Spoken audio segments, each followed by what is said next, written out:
내가 누구야? 강만식이 물었습니다. 목소리가 떨렸어요. 윤설은 주머니에서 케이스를 꺼냈습니다. 천천히 열었어요. 신분증을 꺼내 보였습니다. 해양경찰청 특수수사대 윤설입니다. 신분증이 희미한 가로등 불빛에 반짝였어요. 오늘의 이야기는 마음속 깊이 묻어둔 추억을 꺼내보는 시간입니다. 끝까지 함께 해주시면 분명 마음이 따뜻해지실 거예요. 구독과 좋아요는 무료지만 버튼 한 번만 눌러주시면 큰 힘이 됩니다. 목포 해양수산시장의 새벽은 늘 비슷했어요. 갈매기들이 날카롭게 울어대는 소리, 얼음을 부수는 쇠망치 소리, 그리고 경매사의 거친 목청이 시장 곳곳을 깨웠습니다. 아직 잠에서 덜 깬 사람들의 귀를 두드리며 새로운 하루를 알렸죠. 그 소란 속에서 윤설은 말없이 물청소용 호스를 쥐었습니다. 어제도 그랬고 오늘도 마찬가지였어요. 깨끗이만 하면 돼. 윤설은 스스로에게 짧게 다짐했습니다. 겨울 바닥은 미끄러웠어요. 밤새 얼어붙은 바닷물이 콘크리트 바닥에 그대로 앉아 있었고 그 위로 어제의 비늘과 내장 조각들이 여기저기 흩어져 있었습니다. 윤설은 미끄럼 방지 조리와의 끈을 한 번 더 조여맸어요. 손등에 떨어진 차가운 바닷물을 털어내면서 호스의 물줄기를 힘차게 뿜어냈습니다. 시장은 평온해 보였어요. 그런데 어딘가 서늘한 기척이 감돌았습니다. 윤설은 그 기척을 알고 있었어요. 오래전부터요. 무심코 포대 위를 스치는 그림자가 있었습니다. 검은 점퍼를 입은 남자 하나가 재빨리 얼음 창고 쪽으로 사라졌죠. 윤설은 모른 척했습니다. 아직은 그래야 했으니까요. 아줌마, 거기 좀 더 세게. 경매장 안쪽에서 누군가 소리쳤어요. 윤설은 고개를 끄덕이며 호스의 방향을 틀었습니다. 물줄기가 비늘 더미를 쓸어내고 하얀 거품이 배수구 쪽으로 흘러갔어요. 윤설의 손은 차가웠지만 표정만큼은 담담했습니다. 6개월 전이었어요. 이곳에 처음 들어온 날도 이랬습니다. 청소부로 위장에 들어온 첫날, 윤설은 이 차가운 물줄기와 비린내가 자신의 일상이 될 거라고는 상상도 못했거든요. 하지만 지금은 달랐습니다.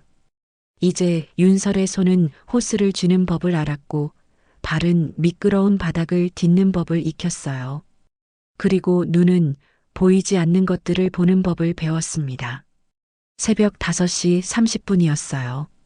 첫 경매가 시작되기 30분 전, 윤설은 물청소를 마치고 쓰레기 봉투를 모으기 시작했습니다. 고등어 상자 옆, 오징어 포대 뒤, 얼음창고 문 앞. 하나하나 천천히 돌아다니며 봉투를 집어들었어요. 그 순간 윤설의 발이 멈췄습니다. 얼음창고 문틈 사이로 낮은 목소리가 새어나왔거든요. 윤설은 쓰레기 봉투를 들고 있는 척하면서 귀를 기울였습니다. 두 남자의 목소리였어요. 한 명은 조합장 강만식. 얼굴을 보지 않아도 알 수 있었습니다. 그리고 다른 한 명은 얼굴은 모르지만 목소리만으로도 알 수 있었어요.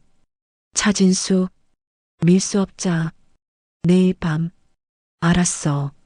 장소는 갯벌길로. 대화는 짧았습니다. 하지만 그 안에 담긴 의미는 무거웠어요. 윤설의 호흡이 멈췄습니다.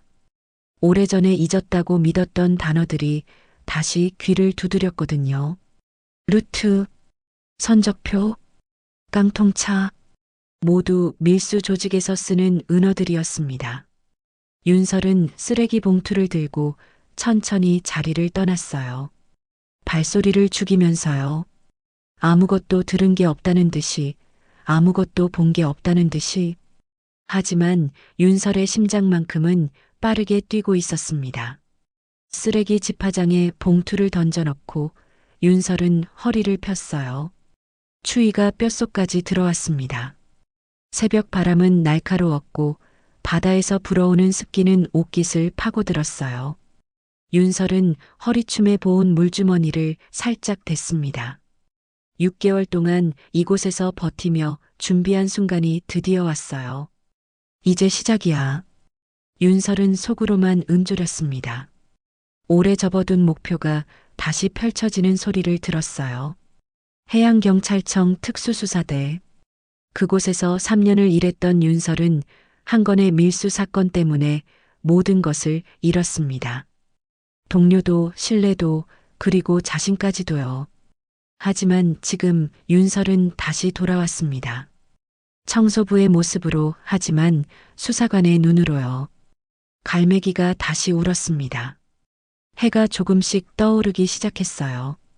시장에 사람들이 하나둘 모여들었습니다. 윤설은 다시 호스를 집어들었어요.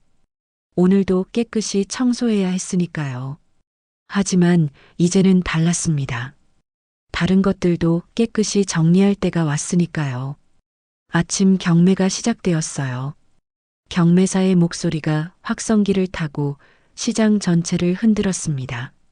상인들은 손을 번쩍 들었고 숫자가 오갔고 돈이 움직였어요.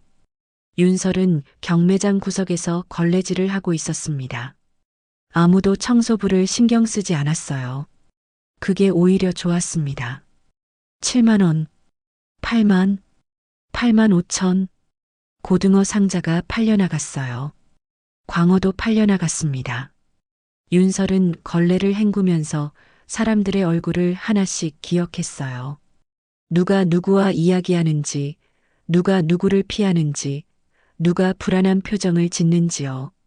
모든 것이 단서였으니까요. 경매가 끝난 건 아침 8시였습니다. 상인들이 하나둘 빠져나가고 시장은 잠시 숨을 고르기 시작했어요.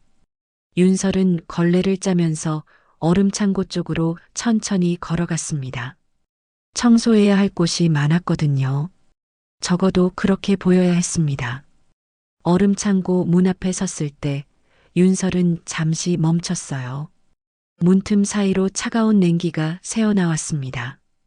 그리고 목소리도 함께 새어나왔어요. 오늘 밤 갯벌길로. 윤설의 호흡이 멈췄습니다. 아까 들었던 바로 그 목소리였어요. 차진수였습니다. 그리고 대답하는 목소리는 조합장 강만식이었고요. 몇 시? 11시 30분. 썰물 시간 맞춰서. 알았어. 이번엔 조심해야 돼. 걱정 마. 루트는 확인했어. 루트. 윤설은 그 단어를 들은 순간 온몸이 굳었어요. 3년 전 윤설이 해양경찰청에 있을 때 추적했던 밀수 조직이 사용하던 바로 그 단어였거든요. 선적표, 깡통차, 그리고 루트. 모두 암호처럼 쓰이던 은어들이었습니다. 윤설은 천천히 뒤로 물러났어요. 발소리를 죽이면서요. 심장은 빠르게 뛰었지만 표정만큼은 평온하게 유지했습니다. 경매장 반대편으로 돌아가 양동이에 물을 받았어요. 손이 미세하게 떨렸습니다. 괜찮아. 침착하게. 윤설은 스스로에게 말했어요. 3년 전의 기억이 다시 떠올랐습니다. 해양경찰청 특수수사대. 윤설은 그곳에서 가장 어린 수사관이었어요. 28배 나이로 팀에 합류했고 능력을 인정받았습니다. 하지만 단 한 건의 실수가 모든 것을 무너뜨렸어요. 밀수 조직 검거 작전이었습니다. 윤설은 내부 정보원으로 잠입했었어요. 6개월 동안 준비했고 모든 증거를 확보했습니다. 그런데 작전 당일 누군가 정보를 흘렸어요. 조직은 미리 도망쳤고 윤설의 동료 한 명이 다쳤습니다. 심하게 다쳤어요. 책임은 윤설에게 돌아왔습니다. 내부 정보 유출 의혹. 윤설은 결백했지만 증명할 방법이 없었어요. 결국 윤설은 사직서를 냈습니다. 아니, 낼 수밖에 없었어요. 윤설 씨, 미안해요.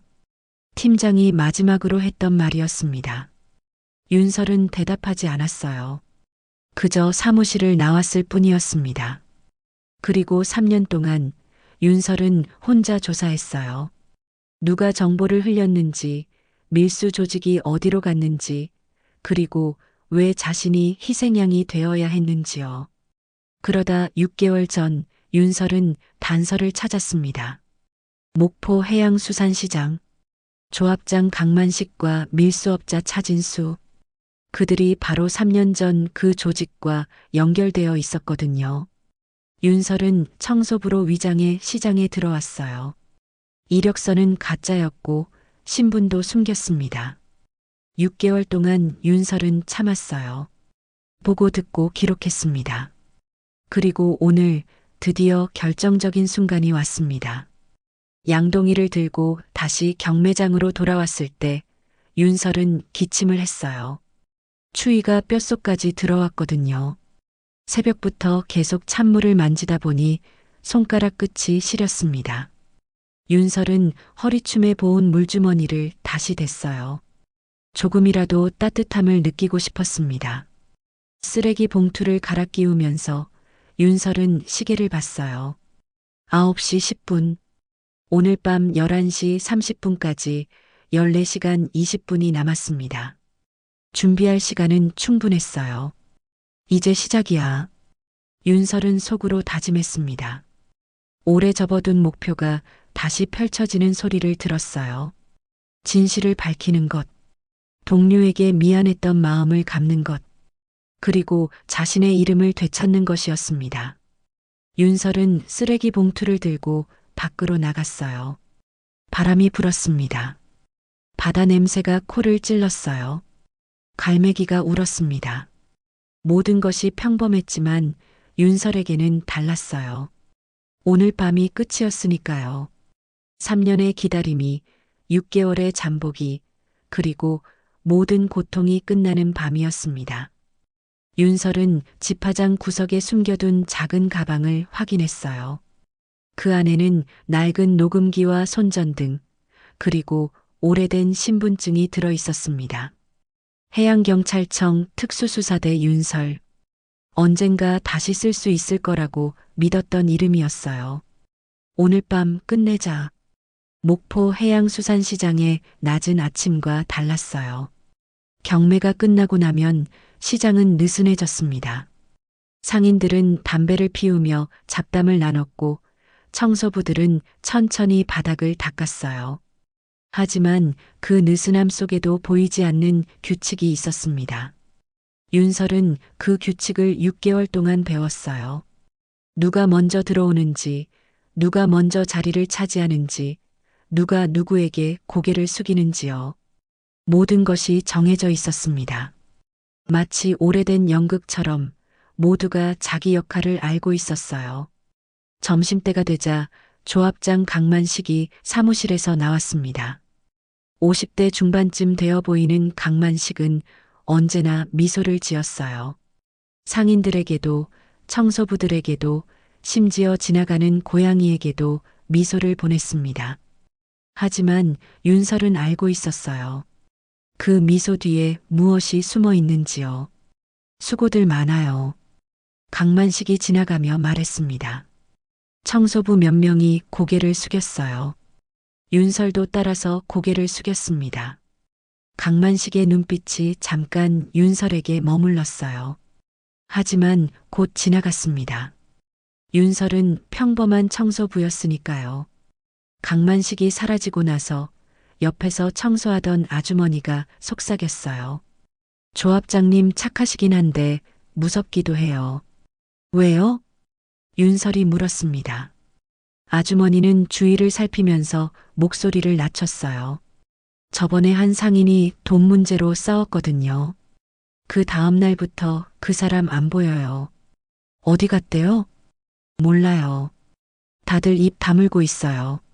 아주머니는 더 이상 말하지 않았어요. 윤설도 더 묻지 않았습니다. 하지만 윤설의 머릿속에는 그 상인의 얼굴이 떠올랐어요. 한 달 전 경매장에서 크게 소리치던 남자였습니다. 그리고 정말로 그 다음 날부터 보이지 않았어요. 오후 2시쯤 차진수가 나타났습니다. 40대 초반의 차진수는 강만식과 달랐어요. 미소를 짓지 않았습니다. 대신 날카로운 눈빛으로 사람들을 훑쳤어요. 밀수업자라는 사실을 숨기지도 않았습니다. 아니, 숨길 필요도 없었어요. 모두가 알고 있었고 모두가 모른 척 했으니까요. 차진수가 윤설 앞을 지나갔습니다. 그리고 멈췄어요. 청소는 조용히 알지? 목소리는 낮았지만 무게가 있었습니다. 윤설은 고개를 끄덕였어요. 대답은 하지 않았습니다. 차진수는 윤설을 잠시 쳐다보다가 걸어갔어요. 윤설은 호스를 들고 있는 손에 힘을 주었습니다. 떨리지 않도록요. 조용히 하면 돼. 아직은. 윤설은 속으로 중얼거렸어요. 그리고 물줄기를 바닥에 뿌렸습니다. 바다 냄새가 코를 찔렀어요. 윤설은 그 냄새를 깊이 들이마셨습니다. 익숙해졌어요. 싫지 않았습니다. 오히려 이 냄새가 윤설을 진정시켰어요. 오후 3시 노인 어부 한 명이 윤설에게 다가왔습니다. 박춘호였어요. 이른이 넘어 보이는 박춘호는 시장에서 가장 나이 많은 어부였습니다. 하지만 여전히 매일 배를 몰았고 매일 고기를 잡았어요. 아가, 박춘호가 조용히 불렀습니다. 윤설은 고개를 들었어요. 손은 괜찮나? 박춘호가 윤설의 손을 가리켰어요.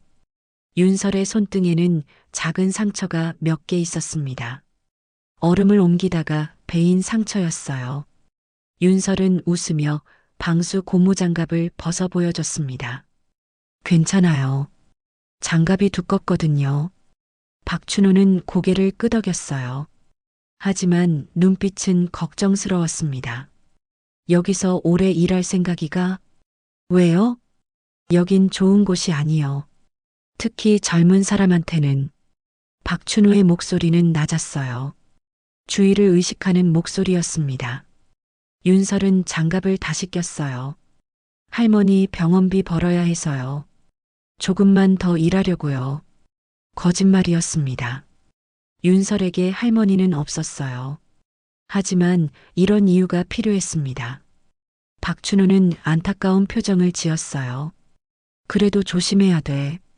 밤에는 혼자 다니지 말고. 네, 알겠어요. 박춘호는 더 이상 말하지 않았어요. 하지만 윤설은 알 수 있었습니다. 박춘호가 무엇을 걱정하는지요. 그리고 박춘호가 무엇을 알고 있는지도요. 박춘호가 떠나고 나서 윤설은 천천히 부두를 걸었어요. 청소하는 척하면서 하나씩 확인했습니다. 카메라의 위치, 사각지대, 컨테이너의 배치, 가로등의 간격, 모든 것이 중요했어요. 윤설은 오래전 몸이 기억하는 방식대로 움직였습니다. 해양경찰청에서 배운 방식이었어요. 현장을 읽는 법, 증거를 찾는 법, 그리고 함정을 피하는 법이었습니다. 부두 끝쪽에 카메라가 3대 있었어요. 하지만 사각지대도 있었습니다. 컨테이너 뒤편, 그물 더미역, 그리고 갯벌로 가는 작은 길목. 윤설은 눈으로 그 길을 그렸어요. 오늘 밤 11시 30분 차진수와 강만식이 움직일 바로 그 길이었습니다. 해가 기울기 시작했어요. 오후 4시였습니다. 윤설은 청소 도구를 정리하며 생각했어요. 오늘 밤까지 7시간 30분. 준비해야 할 것들이 많았습니다. 녹음기 배터리 확인, 손전등 점검, 그리고 가장 중요한 것, 마음의 준비였어요. 윤설은 마지막으로 부두를 한 바퀴 돌았습니다. 모든 것을 눈에 담았어요. 오늘 밤 이곳에서 모든 것이 끝날 거였습니다. 해가 기울기 시작했어요. 오후 5시를 넘기자 하늘이 붉게 물들었습니다. 시장의 상인들은 하나둘 짐을 싸기 시작했고 청소부들도 마무리 작업에 들어갔어요. 윤설은 마지막으로 부두 끝쪽을 점검했습니다. 오늘 밤을 위해 확인해야 할 것들이 남아 있었거든요. 그물 더미가 쌓여 있는 곳으로 걸어갔어요. 낡은 그물들이 산처럼 쌓여 있었고 그 위로 방수포가 덮여 있었습니다. 윤설은 그곳을 지나치려다가 발걸음을 멈췄어요. 방수포가 이상하게 접혀 있었거든요. 윤설은 청소부로 6개월을 일하면서 이 그물 더미를 수없이 봤어요. 매일 같은 모습이었습니다. 하지만 오늘은 달랐어요. 방수포의 한쪽 모서리가 안쪽으로 말려 들어가 있었고 그 아래로 무언가 하얀 것이 살짝 보였습니다. 윤설은 주위를 살폈어요. 아무도 없었습니다. 대부분의 사람들은 이미 떠났고 남은 몇 명도 멀리 떨어진 곳에서 정리를 하고 있었어요. 윤설은 천천히 방수포에 다가갔습니다. 모서리를 들추자 숫자 3개가 보였어요. 기름때 묻은 천 조각에 검은 펜으로 쓰여 있었습니다. 10일 사이 윤설의 심장이 빠르게 뛰기 시작했어요. 10일은 시간이었습니다. 밤 11시. 그런데 4와 2는 무엇을 뜻하는 걸까요? 윤설은 재빨리 주머니에서 작은 물끈께 칼을 꺼냈습니다. 그물을 자르는 칼이었지만 윤설은 다른 용도로 사용했어요. 칼끝으로 방수포를 조심스럽게 밀어 올렸습니다. 그 아래로 그물이 있었고 그물 사이로 작은 종이 한 장이 끼어 있었어요. 윤설은 휴대용 손전등을 꺼냈습니다. 약한 불빛을 그물 사이로 비췄어요. 종이에는 좌표가 적혀 있었습니다. 숫자들과 함께 짧은 문장이 있었어요. 오늘 밤 둘째 방조제. 윤설은 숨을 깊이 들이마셨어요. 둘째 방조제. 시장에서 남쪽으로 2km쯤 떨어진 곳이었습니다. 사람이 많지 않고 카메라도 없는 곳이었어요. 밀수하기에 완벽한 장소였습니다. 윤설은 종이를 집으려 손을 뻗었어요. 하지만 바로 그 순간이었습니다. 뭐하냐? 뒤에서 목소리가 들렸어요. 낮고 차가운 목소리였습니다. 윤설의 등골이 서늘해졌어요. 천천히 고개를 돌렸습니다. 차진수였어요.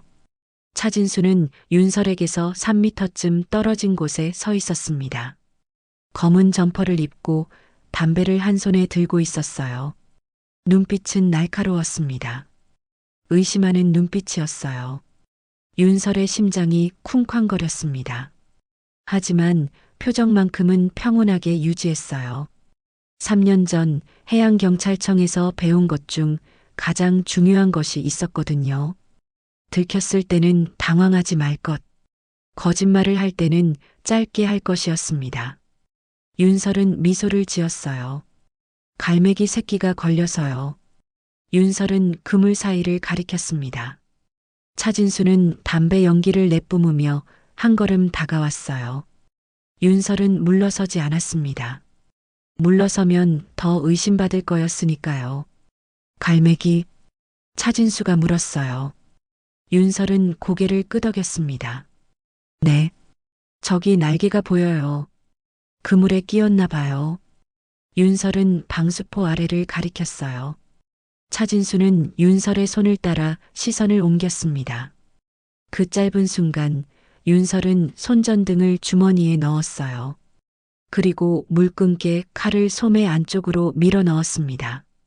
차진수는 잠시 그물 더미를 쳐다봤어요. 하지만 자세히 보지는 않았습니다. 관심이 없었어요. 아니, 귀찮았습니다. 그냥 내버려둬. 어차피 죽을 거야. 차진수가 말했어요. 그리고 다시 윤설을 쳐다봤습니다. 윤설은 고개를 끄덕였어요. 네. 짧게 대답했습니다. 더 이상 말하지 않았어요. 말이 길어지면 거짓말이 들킬 수 있었거든요.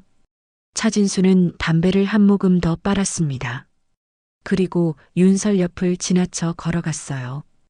윤설은 서 있었습니다. 움직이지 않았어요. 차진수가 완전히 사라질 때까지 기다렸습니다. 1분이 지났습니다. 2분이 지났어요. 차진수의 발소리가 더 이상 들리지 않았습니다. 윤설은 천천히 숨을 내쉬었어요.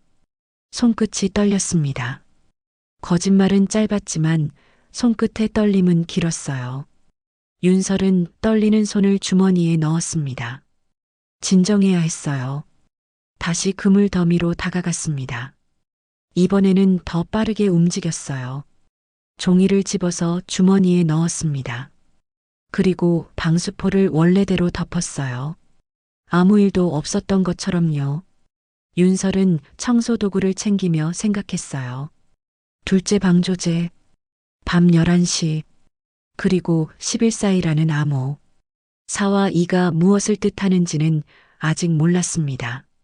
하지만 알아낼 수 있었어요. 시계를 봤습니다. 오후 5시 40분. 오늘 밤까지 5시간 50분이 남았어요. 윤설은 청소도구를 집화장에 두고 시장 밖으로 걸어 나왔습니다. 바람이 불었어요. 차가운 바람이었습니다. 하지만 윤설은 상쾌했어요. 드디어 결정적인 증거를 찾았거든요. 오늘 밤 둘째 방조제에서 무슨 일이 일어날지 알았습니다. 이제 준비만 하면 되었어요. 윤설은 걸으며 생각했습니다. 녹음기를 챙겨야 했어요. 카메라도 필요했습니다. 그리고 만약을 대비해 호신용 도구도 준비해야 했어요. 3년 전의 실수를 반복할 수 없었습니다. 이번에는 완벽해야 했어요. 멀리서 갈매기가 울었습니다. 윤설은 그 소리를 들으며 걸음을 재촉했어요. 시간이 많지 않았으니까요. 밤 10시 30분이었어요. 윤설은 둘째 방조제 근처에 도착했습니다. 시장에서 남쪽으로 2km를 걸어왔어요. 차를 타면 의심받을 수 있었거든요. 걸어야 했습니다. 어둠 속에서 조용히요. 방조제는 고요했어요. 가로등이 몇 개 있었지만 불빛은 약했습니다. 바닷바람이 강하게 불었어요. 윤설은 검은색 점퍼에 지퍼를 목까지 올렸습니다. 주머니 안에는 녹음기가 들어 있었어요. 이미 녹음 버튼을 눌렀습니다. 모든 소리가 기록될 거였어요. 윤설은 방조제 아래쪽으로 내려갔어요. 콘크리트 계단을 조심스럽게 밟았습니다. 발소리를 죽였어요. 아래쪽에는 큰 바위들이 있었고 윤설은 그 뒤에 몸을 숨겼습니다. 여기서라면 볼 수 있었어요. 하지만 들키지 않을 수 있었습니다. 밤은 바닷바람과 함께 더 차가워졌어요. 윤설은 주머니에서 핫팩을 꺼내 손에 쥐었습니다. 따뜻함이 손바닥으로 퍼졌어요. 하지만 마음만큼은 여전히 차갑고 긴장되어 있었습니다. 11시가 가까워졌어요. 윤설은 시계를 봤습니다. 10시 55분. 곧 올 거였어요. 그리고 정확히 11시 헤드라이트 불빛이 보였습니다. 검은색 승합차 한 대가 천천히 방조제 위로 올라왔어요. 차는 가로등에서 조금 떨어진 곳에 멈췄습니다. 어둠 속이었어요. 윤설은 숨을 죽였습니다. 차 문이 열렸어요. 먼저 내린 사람은 조합장 강만식이었습니다. 그 뒤로 차진수가 내렸어요. 그리고 마지막으로 한 사람이 더 내렸습니다. 박춘호였어요. 윤설의 심장이 쿵쾅거렸습니다. 박춘호가 왜 여기 있는 걸까요? 낮에 윤설에게 조심하라고 말했던 바로 그 노인이 지금 이곳에 서 있었어요. 차진수가 박춘호의 어깨를 눌렀습니다. 강하게 눌렀어요. 박춘호의 몸이 휘청거렸습니다. 이른이 넘은 노인의 몸은 약했거든요. 할배, 오늘만 도와. 예전 빚 갚을 때 됐지? 차진수의 목소리가 밤바람을 타고 윤설에게 들렸어요. 윤설의 주머니 속 녹음기가 그 소리를 담았습니다. 박춘호는 대답하지 않았어요. 고개를 숙였습니다. 등이 굽었어요. 윤설의 눈앞이 시렸습니다. 차가운 바람 때문이 아니었어요. 박춘호의 모습 때문이었습니다. 빚이 얼마나 남았는데? 강만식이 물었어요. 박춘호는 여전히 고개를 숙인 채였습니다. 200. 박춘호의 목소리는 떨렸어요. 200만 원. 적지 않은 돈이었습니다. 하지만 목숨을 걸 만큼은 아니었어요. 오늘 일만 도우면 탕감이야. 알지? 차진수가 말했습니다. 박춘호는 고개를 들었어요. 하지만 표정은 보이지 않았습니다. 어둠 속이었거든요. 내가 잘못 살아서. 박춘호의 목소리가 흘러나왔어요. 작고 떨리는 목소리였습니다. 윤설의 가슴이 아팠어요. 이른이 넘은 노인이 무릎을 꿇는 모습이 보였습니다. 아니, 실제로 꿇지는 않았어요. 하지만 그 등, 그 목소리, 그 모든 것이 무릎 꿇은 것과 같았습니다. 윤설은 주머니에서 일회용 핫팩을 하나 더 꺼냈어요. 박춘호에게 주고 싶었습니다. 노인의 손이 추울 것 같았거든요. 하지만 윤설은 움직일 수 없었어요. 지금 나타나면 모든 것이 끝날 거였으니까요. 그때였습니다. 바닷물 튀는 소리가 들렸어요. 방조제 아래쪽, 갯벌 쪽에서 들려오는 소리였습니다. 윤설은 고개를 돌렸어요. 어둠 속에서 불빛이 보였습니다. 작은 배 한 척이 다가오고 있었어요. 왔네. 강만식이 말했습니다. 차진수는 박춘호를 밀었어요. 할배, 저 배에서 상자 내리는 거 도와. 알았지? 박춘호는 고개를 끄덕였습니다. 천천히 갯벌 쪽으로 걸어갔어요. 발걸음이 무거웠습니다. 윤설은 그 뒷모습을 지켜봤어요. 차진수가 갑자기 뒤를 돌아봤습니다. 윤설이 숨어 있는 쪽이었어요. 윤설은 재빨리 바위 뒤로 몸을 더 숨겼습니다. 심장이 터질 것 같았어요. 누구 있어? 차진수의 목소리가 날카로웠습니다. 윤설은 숨을 멈췄어요. 차진수의 발소리가 가까워졌습니다. 한 걸음, 두 걸음, 세 걸음. 윤설은 주머니에 손을 넣었어요. 물끈게 칼을 만졌습니다. 만약을 대비해야 했거든요. 뭐야, 고양이네. 강만식의 목소리가 들렸어요. 어디선가 고양이 한 마리가 뛰어나왔습니다. 차진수는 혀를 찼어요. 신경 쓰여. 너무 예민해. 여긴 아무도 안 와. 강만식이 웃으며 말했습니다. 차진수는 더 이상 다가오지 않았어요. 다시 승합차 쪽으로 돌아갔습니다. 윤설은 천천히 숨을 내쉬었어요. 배가 갯벌에 닿았습니다. 박춘호가 배로 걸어갔어요. 갯벌은 질척거렸고 박춘호의 발은 빠졌습니다. 하지만 박춘호는 멈추지 않았어요. 배에 올라탔습니다. 배 안에서 상자들이 나왔어요. 크지 않은 상자들이었습니다. 하지만 무거워 보였어요. 박춘호가 상자를 들어 올렸습니다. 노인의 팔이 떨렸어요. 윤설은 그 모습을 지켜보며 생각했습니다. 증거를 확보해야 했어요. 하지만 박춘호를 구해야 했습니다. 둘 다 중요했어요. 둘 다 놓칠 수 없었습니다. 차진수가 갯벌로 내려갔어요. 박춘호 옆에 섰습니다. 그리고 속삭였어요. 할배, 이거 마지막이야. 다시는 여기 오지 마. 협박인지 배려인지 알 수 없는 말이었어요. 박춘호는 대답하지 않았습니다. 상자를 들고 갯벌을 건넜어요. 윤설은 결심했습니다. 오늘 밤 끝내야 했어요. 상자들이 하나씩 승합차로 옮겨졌어요. 박춘호는 5번째 상자를 들고 있었습니다. 노인의 팔이 떨렸어요. 무게 때문만은 아니었습니다. 두려움 때문이었어요. 윤설은 그것을 알 수 있었습니다. 강만식이 상자를 받아 승합차 뒤쪽에 실었어요. 차진수는 배 안을 확인했습니다. 남은 상자가 몇 개 더 있었어요. 윤설은 숫자를 세었습니다. 8개. 모두 8개의 상자였어요. 윤설은 바위 뒤에서 천천히 움직였습니다. 더 나은 위치로 가야 했어요. 증거를 확보하려면 가까이 가야 했거든요. 윤설은 어둠 속에서 한 걸음씩 움직였어요. 발소리를 지웠습니다. 해양경찰청에서 배운 방식이었어요. 방조제 옆으로 쌓여있는 컨테이너가 보였습니다. 낡은 컨테이너 2개가 나란히 있었어요. 윤설은 그쪽으로 조용히 이동했습니다. 컨테이너 사이의 틈은 좁았지만 몸을 숨기기에는 충분했어요. 윤설은 컨테이너 뒤에 몸을 밀착시켰어요. 차가운 철판이 등에 닿았습니다. 하지만 신경 쓰이지 않았어요. 지금은 온전히 집중해야 할 때였거든요. 주머니에서 방진 마스크를 꺼내 썼습니다.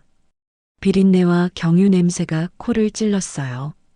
갯벌 냄새, 바다 냄새, 그리고 밀수품에서 나는 화학 냄새가 섞여 있었습니다.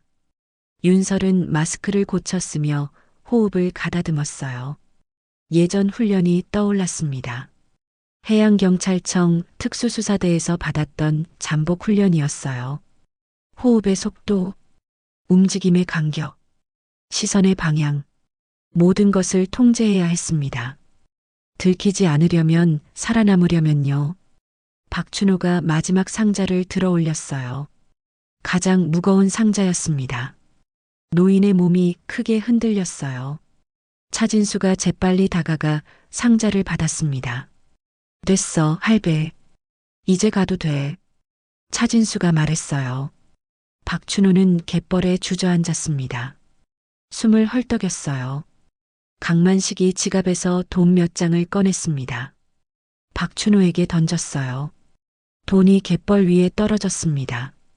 빛청산이야. 다시는 올 일 없을 거야. 강만식의 목소리는 차갑고 단호했어요. 박춘호는 떨어진 돈을 주었습니다. 진흙 묻은 손으로 돈을 쥐었어요. 그리고 천천히 일어섰습니다. 윤설의 귓바퀴에 바람이 닿았어요. 차가운 바람이었습니다. 윤설은 그 바람을 쐬며 생각했어요. 언제 움직일 것인가? 어떻게 증거를 확보할 것인가? 그리고 가장 중요한 것, 어떻게 박춘호를 보호할 것인가였습니다. 박춘호가 방조제 위로 올라왔어요. 윤설이 숨어있는 컨테이너 옆을 지나갔습니다. 윤설은 재빨리 손을 뻗어 박춘호의 팔을 잡았어요. 박춘호가 깜짝 놀라 돌아봤습니다. 윤설은 검지를 입술에 댔어요. 조용히 하라는 신호였습니다. 박춘호의 눈이 커졌어요. 윤설을 알아봤습니다. 시장의 청소부. 하지만 지금 윤설의 눈빛은 달랐어요. 윤설은 주머니에서 일회용 핫팩을 꺼냈습니다. 박춘호의 손에 쥐어주었어요. 따뜻한 핫팩이었습니다. 박춘호의 손이 미세하게 떨렸어요. 추위 때문인지 두려움 때문인지 알 수 없었습니다. 빨리 가세요. 집으로. 윤설이 속삭였어요. 박춘호는 고개를 끄덕였습니다. 하지만 움직이지 않았어요. 무언가 말하고 싶은 표정이었습니다. 윤설은 박춘호를 밀어냈어요. 부드럽게 하지만 단호하게요. 박춘호가 떠났습니다. 천천히 하지만 확실하게. 윤설은 박춘호의 뒷모습을 잠시 지켜봤어요. 그리고 다시 컨테이너 뒤로 숨었습니다. 승합차 쪽에서 목소리가 들렸어요. 강형, 오늘 건 마지막이다. 차진수의 목소리였습니다. 윤설의 귀가 쫑긋했어요. 주머니 속 녹음기가 그 소리를 담았습니다. 마지막? 왜? 강만식이 물었어요. 경찰이 움직이는 것 같아. 조심해야 돼. 뭘 알아? 확실하진 않아. 근데 느낌이 이상해. 차진수의 목소리에는 경계심이 묻어 있었어요. 윤설은 숨을 죽였습니다. 들켰을까요? 아니, 아직은 아니었어요. 그저 차진수의 본능이었습니다. 오래 밀수를 한 사람의 촉이었어요. 그럼 이제 어쩌려고? 한동안 쉬어야지. 상황 보고. 알았어. 대화가 끝났어요. 승합차 문이 닫혔습니다. 시동이 걸렸어요. 윤설은 천천히 고개를 내밀었습니다. 승합차가 천천히 움직이기 시작했어요. 윤설은 움직였습니다. 뒤를 돌아보지 않았어요. 대신 호흡을 낮췄습니다. 예전 훈련에서 배운 속도로, 간격으로, 시선으로요. 윤설은 컨테이너에서 빠져나와 방조제 아래로 내려갔습니다. 갯벌이 질척거렸어요. 윤설의 신발이 진흙 속으로 빠졌습니다. 하지만 멈추지 않았어요. 배가 떠난 자리로 걸어갔습니다. 혹시 남은 증거가 있을까 싶어서였어요.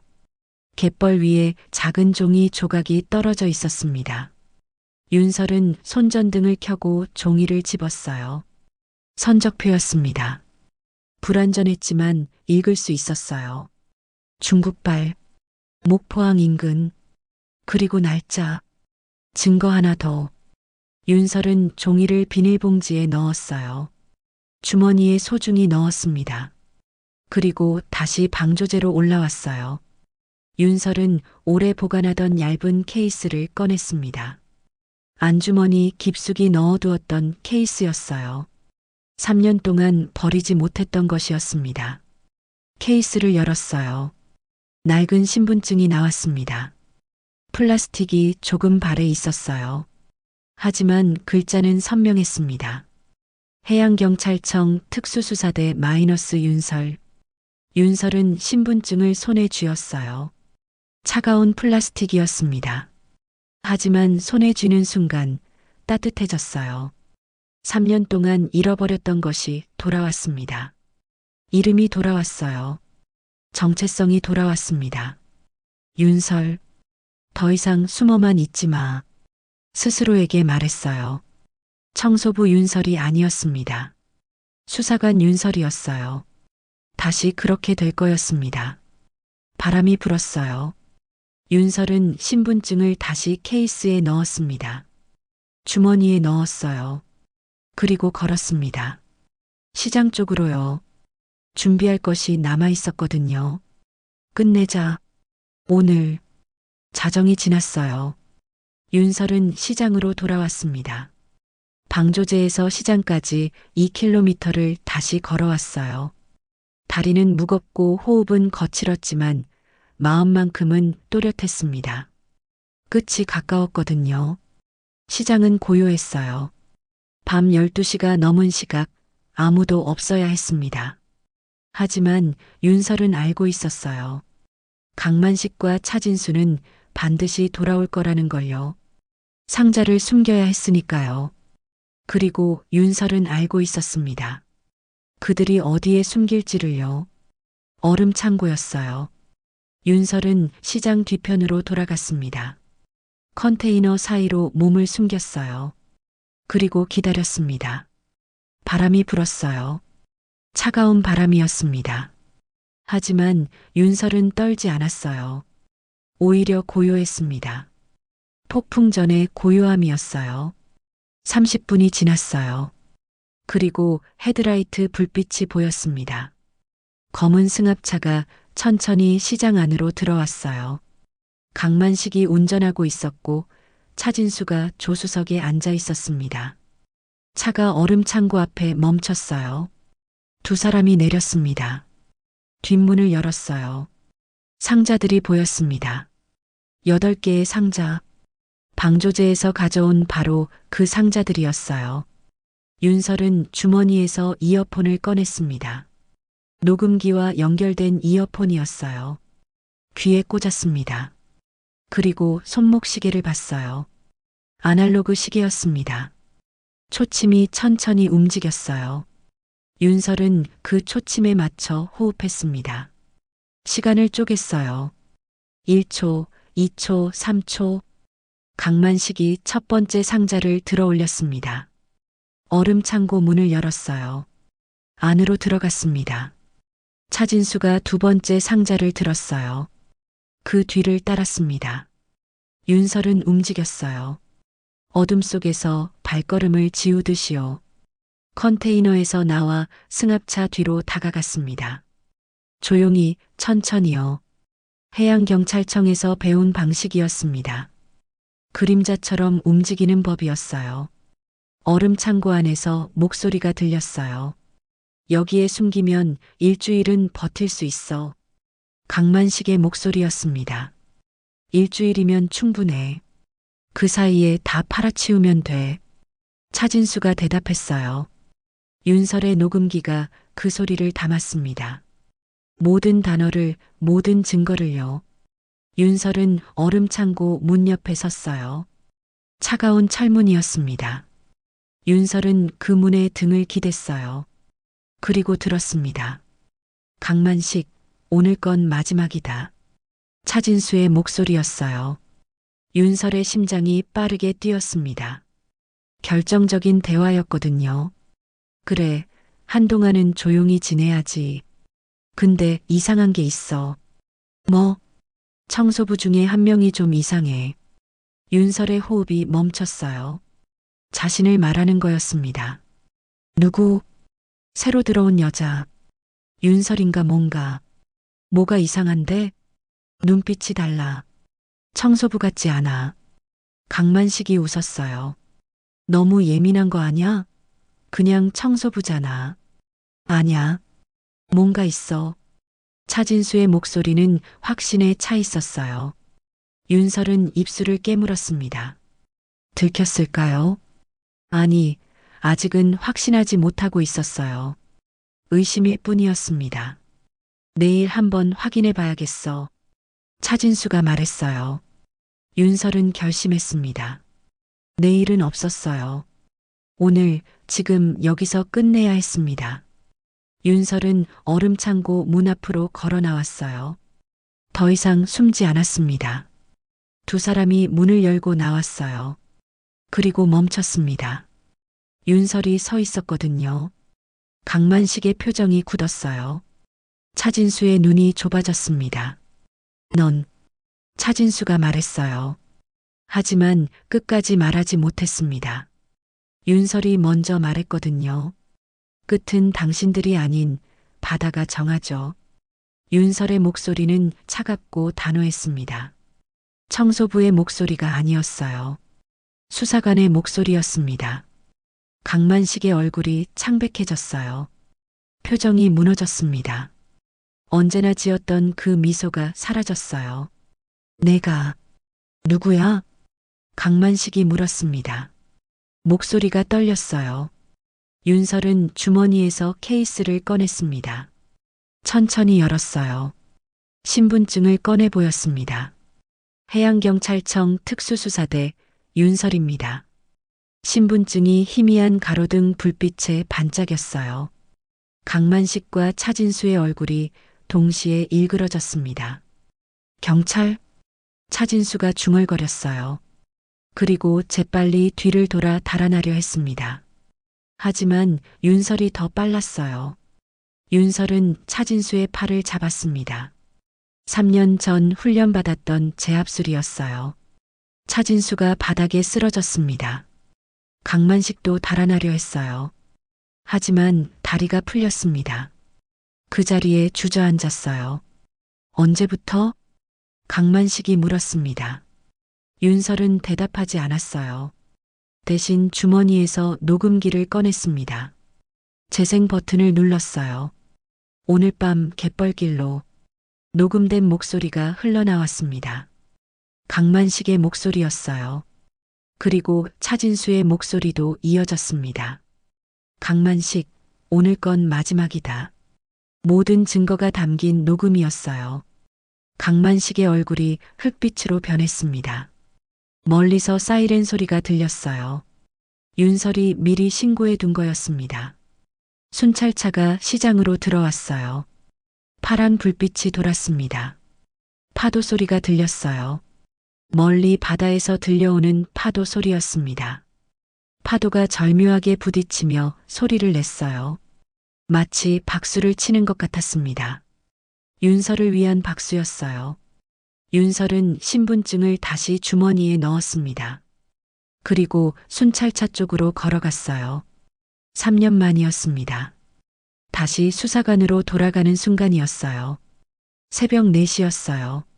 목포 해양수산시장에 순찰차 5대가 줄지어 섰습니다. 파란 불빛이 시장을 밝혔어요. 경찰관들이 내렸습니다. 수갑 소리가 들렸어요. 차갑고 단단한 금속 소리였습니다. 강만식과 차진수가 순찰차에 실렸어요. 강만식은 고개를 숙였습니다. 더 이상 미소는 없었어요. 차진수는 윤서를 쳐다봤습니다. 날카로운 눈빛이었지만 이제는 무력했어요. 잘 속았어. 차진수가 중얼거렸습니다. 윤설은 대답하지 않았어요. 그저 지켜봤습니다. 순찰차 문이 닫혔어요. 차가 출발했습니다. 사이렌 소리가 멀어졌어요. 윤설은 그 자리에 서 있었습니다. 3년을 기다렸어요. 6개월을 참았습니다. 그리고 오늘 밤 모든 것이 끝났어요. 하지만 끝이라기보다는 시작에 가까웠습니다. 새로운 시작이었어요. 해양경찰청 팀장이 윤설에게 다가왔어요. 50대 초반의 남자였습니다. 박경수 팀장이었어요. 3년 전 윤설이 떠날 때 마지막으로 미안하다고 말했던 바로 그 사람이었습니다. 윤설 씨, 박경수가 불렀어요.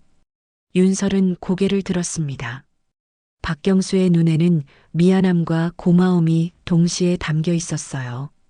수고했어요. 정말 수고했어요. 박경수가 말했습니다. 윤설은 고개를 끄덕였어요. 말이 나오지 않았습니다. 목이 메었거든요. 참았던 감정들이 터져 나올 것 같았어요. 하지만 윤설은 참았습니다. 아직 끝나지 않았으니까요. 증거는 충분합니다. 녹음 파일, 선적표, 그리고 얼음 창고에 있는 상자들까지요. 기소하는데 문제 없을 겁니다. 윤설이 말했어요. 목소리는 떨렸지만 단어는 또렷했습니다. 박경수는 윤설의 어깨를 가볍게 두드렸어요. 다시 돌아올 생각 있어요? 박경수가 물었습니다. 윤설은 잠시 망설였어요. 돌아갈 수 있을까요? 3년 전에 그 자리로요. 하지만 윤설은 알고 있었습니다. 그 자리는 이미 존재하지 않았어요. 새로운 자리를 만들어야 했습니다. 생각해 보겠습니다. 윤설이 대답했어요. 박경수는 고개를 끄덕였습니다. 더 이상 묻지 않았어요. 새벽 5시가 되었습니다. 하늘이 조금씩 밝아지기 시작했어요. 동쪽 하늘이 붉게 물들었습니다. 새로운 날이 오고 있었어요. 경매장의 마이크가 켜졌어요. 하지만 경매사의 목소리는 들리지 않았습니다. 대신 종이 서류가 넘겨지는 소리가 들렸어요. 경찰관들이 얼음 창고를 조사하고 있었습니다. 상자를 하나씩 열었어요. 안에는 밀수품들이 가득했습니다. 윤설은 시장을 천천히 걸었어요. 6개월 동안 청소했던 바로 그 자리들이었습니다. 경매장, 얼음 창고, 그물더미, 부두. 모든 곳이 익숙했어요. 하지만 이제는 달랐습니다. 더 이상 청소부가 아니었으니까요. 아가, 뒤에서 목소리가 들렸어요. 윤설은 돌아봤습니다. 박춘호였어요. 노인은 조심스럽게 다가왔습니다. 손에는 어젯밤 윤설이 건넸던 핫팩이 들려 있었어요. 아직 따뜻했습니다. 고맙다. 박춘호가 말했어요. 목소리는 낮았지만 진심이 담겨 있었습니다. 윤설은 고개를 저었어요. 저야말로 미안해요. 더 빨리 끝냈어야 했는데. 아니야. 덕분에. 이제야 숨 쉬겠네. 박춘호의 눈에 눈물이 맺혔어요. 70이 넘은 노인의 눈물이었습니다. 오래 참았던 눈물이었어요. 윤설도 눈시울이 뜨거워졌습니다.